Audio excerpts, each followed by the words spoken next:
என்ன நண்பா, சௌக்கியமா? Okay fine. இன்றைக்கி என்ன lesson? Madam rights the bus part 2. Part 1 பார்க்காதவங்க என் சேனலை சப்ஸ்கிரைப் பண்ணி உள்ளே போய் பார்த்துக்கோங்க, சரிங்களா? பார்ட் 1 பார்த்தா தான் பார்ட் 2 புரியும், ஓகேங்களா? பார்ட் 1ல் என்ன கடைசியில் பார்த்தோம், ஒரு ஓல்டு லேடி வந்து வள்ளி பக்கத்தில் உட்காந்துருந்தாங்க. அந்த ஓல்டு லேடி ரொம்ப அக்லியாக தொணன்னு கேள்வி கேட்டுகிட்டே இருந்தாங்க. அதனால் வள்ளிக்கு பிடிக்கல, இரிட்டேட் ஆகிற மாதிரி ஃபீல் ஆச்சு. அப்புறம் வந்து வள்ளி வந்து எனக்கு தெரியும், என்னை பற்றி நீங்கள் கொஞ்சம் நேரம் பேசாமல் வாங்க நீங்கள் அப்படின்னு சொல்லிவிட்டு அவங்களோட ஃபேஸை விண்டோ பக்கம் திருப்பிட்டாங்க, சரிங்களா? அப்புறம் பஸ்ஸு போயிட்டே இருக்குது. இப்போ பார்ட் 2 பார்க்கலாம். அப்புறம் வள்ளி நினச்சிட்டு வராங்க, இந்த ஜேர்னிக்காக எவ்வளோ நம்ம கஷ்டப்பட்டோம், அதான் நம்மளோட ஃபஸ்ட்டு ஜேர்னி. அப்புறம் வந்து நான் ரொம்ப கேர்ஃபுல்லாக இருப்பேன், மணி வாங்குறதுலையும் டிக்கெட் வாங்குறதுலையும் பே பண்ணுறதுலையும் ரொம்ப கேர்ஃபுல்லாக இருக்கணும் அப்படின்னு நினைக்கிறாங்க. அப்புறம் வந்து இந்த டிக்கெட் வாங்குறதுக்காக நான் எவ்வளோ சேவ் பண்ணேன் என்னோடய மணியை, நான் என்னோடய மணியை வச்சு நான் ஒரு டாய் பலூன் மற்ற சின்ன பசங்க வாங்குற மாதிரி நான் எதுவுமே வாங்கலை, அந்த பஸ் ரைடுக்காக தான் 60 பைசாவை சேவ் பண்ணேன் அப்படின்றாங்க. எங்கள் ஊரில் நடக்கிற எக்ஸிபிஷனில் கூட ஒரு அட்வென்ச்சர் இருந்தது, மெரிகோ ரவுண்ட். அது ஒரு நம்ம ஊரெலாம் சடல் சுற்றுவாங்க இல்லைங்களா, ஏதோ ஃபெஸ்டிவல், ஏதோ ஃபேரு இல்லை எக்ஸிபிஷன் திருவிழாலாம் நடக்கும்போது இந்த நமக்கெல்லாம் சடல் சுற்றுவோம் தெரியுங்களா, அது மாதிரி அங்கே நடக்குது. அந்த வள்ளிக்கு வந்து அந்த ரைடுக்கு போகணுன்னு ஆசை. பட் ஆனால் அவங்க வந்து அவங்கள கண்ட்ரோல் படுத்திக்கிட்டாங்க. நம்ம தான் இந்த பஸ் ரைடுக்கு போகணுமே, இதுக்கு போனால் நமக்கு காசு செலவாயிரும் அப்படின்ட்டு கண்ட்ரோல் பண்ணிக்கிட்டாங்க. நம்ம பஸ் ரைடுக்கு சேர்த்து வைக்கணுன்ட்டு கண்ட்ரோலாக இருக்காங்க. அப்புறம் அவங்க அம்மாவுக்கு தெரிஞ்சால் விட மாட்டாங்க பஸ் ரைடுக்கு போகணும் அப்படின்னு சொல்லிட்டு. அதனால் அவங்க அம்மாவுக்கு தெரியாமல் போகணுன்னு விருப்பப்படுறாங்க. அப்புறம் வந்து அவங்க அம்மா வந்து 1 மணிலேருந்து 4 மணி வரையும் தூங்குவாங்க. அந்த நேரத்தில் தான் நம்ம வள்ளி வந்து வெளியில் பார்க்குறதும், அவங்க வில்லேஜ்குள்ளே எப்போயோ போவாங்க, அந்த நேரத்தில் தான் போவாங்க. அப்புறம் அந்த நேரத்தில் தான் பஸ் ரைடும் போகணுன்னு முடிவு பண்ணிட்டாங்க. அதே நேரத்தில் தான் வந்திருக்காங்க அவங்க, சரிங்களா? அப்புறம் வந்து இது மாதிரி நினச்சிட்டு இருக்காங்க. அப்புறம் என்னாச்சுன்னா பஸ்ஸு வந்து மூவ் ஆகிட்டே இருக்குது.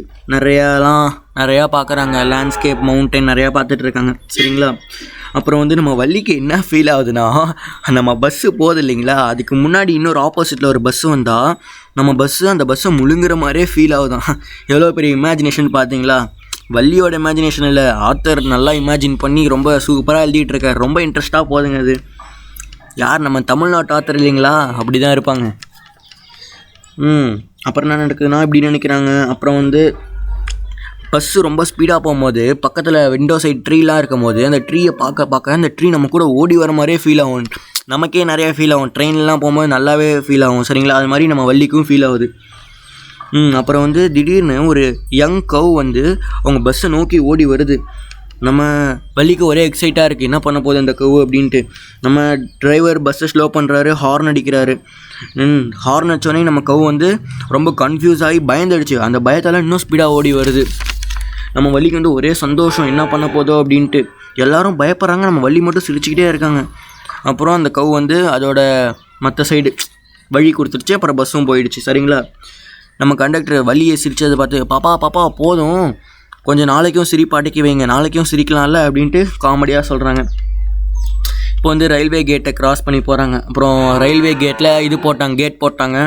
ட்ரெயின் மூவ் ஆகிட்டுருக்கு, நல்லா ஸ்பீடாக போகுது, நல்லா சத்தமாக இருக்குது, அப்படியே பஸ்ஸே அதிருது அப்படின்னு ஃபீல் பண்ணுறாங்க நம்ம வள்ளி. அப்புறம் ட்ரெயின் போன பத்துக்கு பஸ்ஸு போகுது. இப்போ வந்து எங்கே போகிறாங்கன்னா ஒரு பிஸி ஷாப் ஸ்ட்ரீட்டுக்கு போகிறாங்க.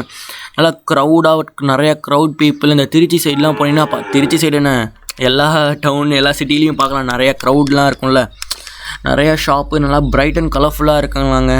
நம்ம வள்ளி பார்த்ததே இல்லையா அதுக்கு முன்னாடி இந்த கூட்டத்திலாம். அப்புறம் ஜாலியாக என்ஜாய் பண்ணுறாங்க. அப்புறம் சிட்டியும் வந்துருச்சு. சிட்டி வந்தவொடனே எல்லோரும் இறங்கிட்டாங்க, நம்ம வள்ளி மட்டும் உட்காந்துருக்காங்க. ஆனால் கண்டக்டர் கேட்குறாரு, ஏன் பாப்பா உனக்கு இறங்குற ஐடியா இல்லையா அப்படின்னு. வள்ளி வந்து இன்னொரு 30 பைசா கொடுத்து நான் திரும்பி என்னோடய வில்லேஜ்க்கே போகணும் அப்படி சொல்கிறாங்க. சொன்னவொடனே ஏன் என்னாச்சு அப்படின்றாங்க. இல்லை நான் சும்மா பஸ் ரைடுக்கு தான் வந்தேன் அப்படின்றாங்க. சும்மா அப்படியே பஸ்ஸில் வந்துட்டு சும்மா திரும்பி பஸ்லேயே போயிடலான்னு வந்தேன், நான் எதுவும் வேலையெல்லாம் வரல அப்படின்னாங்க. சரி இறங்கி போய் அப்படியே இந்த சிட்டிலாம் பார்த்துட்டு வா அப்படின்றாங்க. சும்மா அப்படியே ஒரு வியூ அப்படி பார்த்துட்டு வான்றாங்க. இல்லை எனக்கு வேணாம், நான் வேணால் பார்க்கல, நான் பயமாக இருக்குது, நான் தனியாக வேறு வந்திருக்கேன் அப்படின்னாங்க. ஏன் நீ பஸ்லேயும் தனியாக தான் வந்த, அப்போ உனக்கு பயமாக இல்லையான்னு நம்ம கண்டக்டர் கேட்குறாரு. இல்லை எனக்கு பயம்லாம் இல்லை, எனக்கு போக பிடிக்கல அப்படின்ட்டாங்க. சரி அந்த ஒரு கடை இருக்குது பாரு, அங்கே போய் ஏதோ கூல்ட்ரிங்க்ஸ் ஏதோ குடிச்சிட்டு வா அப்படின்றாங்க. இல்லை எனக்கு வேணாம் அப்படின்றாங்க. நான் கண்டக்டர் சொல்கிறாங்க, நான் உனக்கு வாங்கிட்டு வரேன் அப்படின்றாங்க. இல்லை என்கிட்ட காசு இல்லைன்றாங்க. ஐயோ பாப்பா நீ காசே தர வேணாம் பாப்பா, நான் உனக்கு வாங்கி தரேன், ஏன் அப்படி பண்ணுற அப்படின்னு கேட்குறாங்க.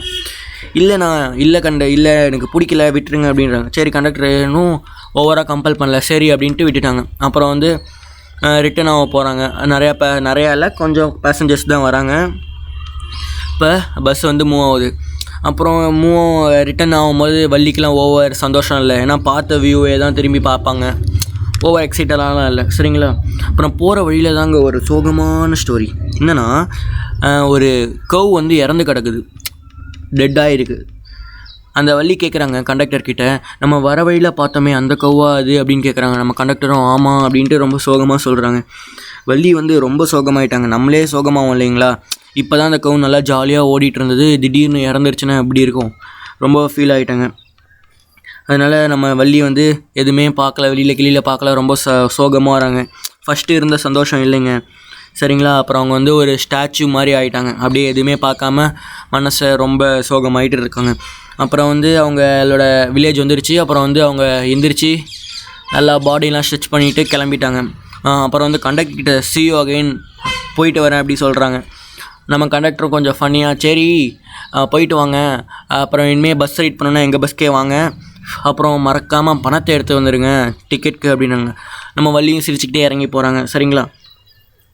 அப்புறம் வந்து வீட்டுக்கு ஓடி போகிறாங்க. அவங்க அம்மா ஏஞ்சிட்டாங்க.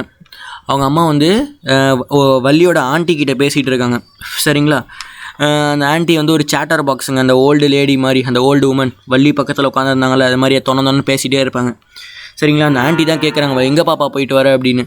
அப்படியே வள்ளி அப்படியே சிரிச்சுக்கிட்டே அப்படின்ட்டு சொல்லாமல், ஏன்னா சொன்னால் மாட்டிக்குவாங்கல்ல, அவங்க அம்மாவுக்கு தெரிஞ்சால் திட்டுவாங்கட்டு, போயிட்டு வரேன் அப்படின்ட்டு சிரிச்சுக்கிட்டே போகிறாங்க, சரிங்களா. அப்புறம் வந்து அவங்க வள்ளியோட ஆண்டியும் அவங்க அம்மாவும் பேச ஆரம்பிச்சிட்டாங்க. அவங்க ஊர் கதை, உலக கதை, எல்லா கதையும் பேசிகிட்டு இருக்காங்க. எதை பற்றி பேசிகிட்டு இருக்காங்கன்னா, மெனி திங்ஸ் ஹேப்பனிங் வித்தவுட் அவர் நாலேஜ். நிறைய விஷயம் நடக்குது, ஆனால் நம்மளுக்கு தெரியாமல் நடக்குது, நம்ம தான் பண்ணுறோன்னா நமக்கு தெரியல அப்படின்ட்டு பேசிகிட்டு இருக்காங்க. நம்ம வள்ளியும் அப்படியே ஜாயின், ஆமாம் நடக்குது தான் அப்படின்ட்டு எதுவுமே தெரியாத மாதிரி அப்படியே ஜாயின் பண்ணிக்கிட்டாங்க. அப்புறம் எல்லோரும் கேஷுவலாக ஆகிட்டாங்க.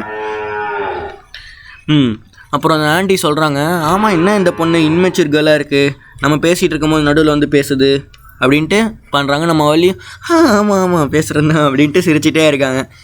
பார்த்தீங்களா வள்ளி எவ்வளோ கிளவரான பொண்ணுன்னு, எவ்வளோ இன்டெலிஜென்ட்டான பொண்ணுன்னு.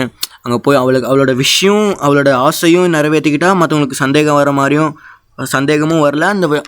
அந்த பொண்ணு நல்ல பொண்ணுன்ட்டு எப்பயும் அப்படியே அவங்களோட லைஃப் அப்படியே முன்ன இருந்த மாதிரியே போயிட்டு இருந்தது, சரிங்களா. அவ்வளோதாங்க இந்த வீடியோ. இந்த லெசன் எனக்கு இங்கிலீஷ் புக்லேயே இந்த லெசன் தான் எனக்கு ரொம்ப பிடிச்சிருக்கிற மாதிரி தோணுது. உங்களுக்கும் பிடிக்கும்னு நம்புகிறேன். பிடிச்சிருந்தா லைக் பண்ணுங்கள், கமெண்ட் பண்ணுங்கள், ஷேர் பண்ணுங்கள், சரிங்களா. பாய்ங்க, தேங்க்யூ.